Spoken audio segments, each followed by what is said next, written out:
वर्ष में 150 करोड़ जनसंख्या का उत्पादन का भोजन करने वाला किसान, उसको दाम तय करने का अधिकार नहीं है। और जो 1% व्यवसायी वर्ग के लोग हैं, उनको अपने उत्पादन की वस्तु को दाम तय करने का अधिकार है। तो हमारा कहना है। हजारीबाग के पदमा प्रखंड में प्रगतिशील मघी समाज की ओर से किसान मजदूर बेरोजगार महासभा का आयोजन हुआ, जिसमें हजारों लोगों ने भाग लिया। इसे संबोधित करते हुए प्रगतिशील मघी समाज के महासचिव शिव रविंद्र कुमार ने कहा कि 100% आबादी को पेट भरने और 80% आबादी को रोजगार देने की ताकत रखने वाला कृषि क्षेत्र को उद्योग का दर्जा नहीं मिलने के कारण कृषि कार्य घाटे का सौदा बना हुआ है और इससे जुड़े किसान और मजदूर फटेहाल जीवन जीने के लिए विवश हैं। देवकी प्रसाद ने कहा कि कृषि सहायक और कृषि आधारित उद्योग को अगर स्थानीय स्तर पर स्थापित हो जाए तो हम सबको अपने जन्म स्थान के आसपास और अपने ही परिवेश में रोजगार की व्यवस्था हो सकती है। प्रगतिशील मघी समाज के केंद्रीय संयुक्त सचिव श्री प्रमोद कुमार मेहता ने कहा कि स्थानीय संसाधन पर स्थानीय लोगों द्वारा स्थानीय स्तर पर उपक्रम के अभाव ही सभी समस्याओं का मूल कारण है। प्रगतिशील मघी समाज के केंद्रीय युवा संघ के सचिव श्री मनोज मेहता ने भोगवादी संस्कृति के बढ़ते प्रभाव के कारण आम जन पर इसके हो रहे दुष्प्रभाव पर दुख व्यक्त करते हुए कहा कि समाज में अगर उन्नत संस्कार को बचा के रखना चाहते हैं तो अश्लीलता परोसने वाली सभी तंत्रों के खिलाफ अविलंब आवाज उठाना होगा।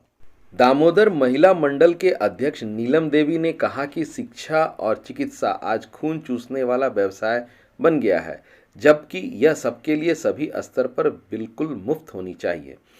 प्रौढ़ी सब समाज के महासचिव श्री सुशील रंजन ने कहा कि मानवतावादी व्यवस्था स्थापित करने का पहला शर्त है कि प्रकृति के स्वभाव को समझकर विकास योजना तैयार करना और इस आधार पर किसी भी हालत में स्थानीय संसाधन कच्चे रूप में बाहर नहीं जाना चाहिए। महासभा में जनप्रतिनिधियों को मिलने वाले वेतन, पेंशन और विधवाओं के अलावा अन्य क्षेत्रों में इन सब के हस्तक्षेप को समाप्त करने की मांग उठाया जाए।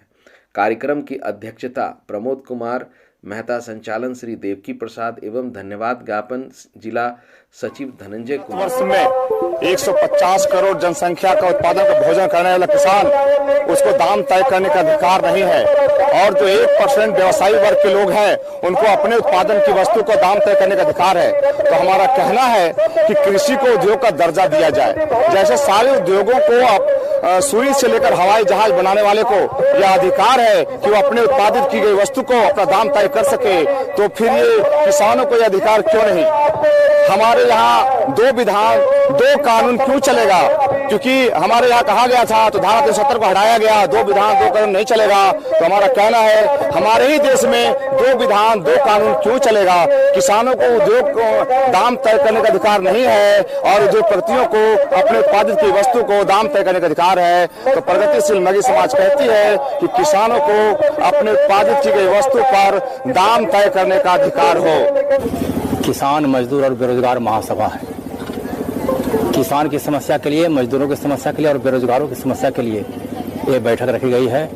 और एक मुद्दा बेस हम लोग का संगठन है कि अगर कृषि को अगर हम खुशहाल देखना चाहते हैं तो कृषि को उद्योग का दर्जा देना पड़ेगा।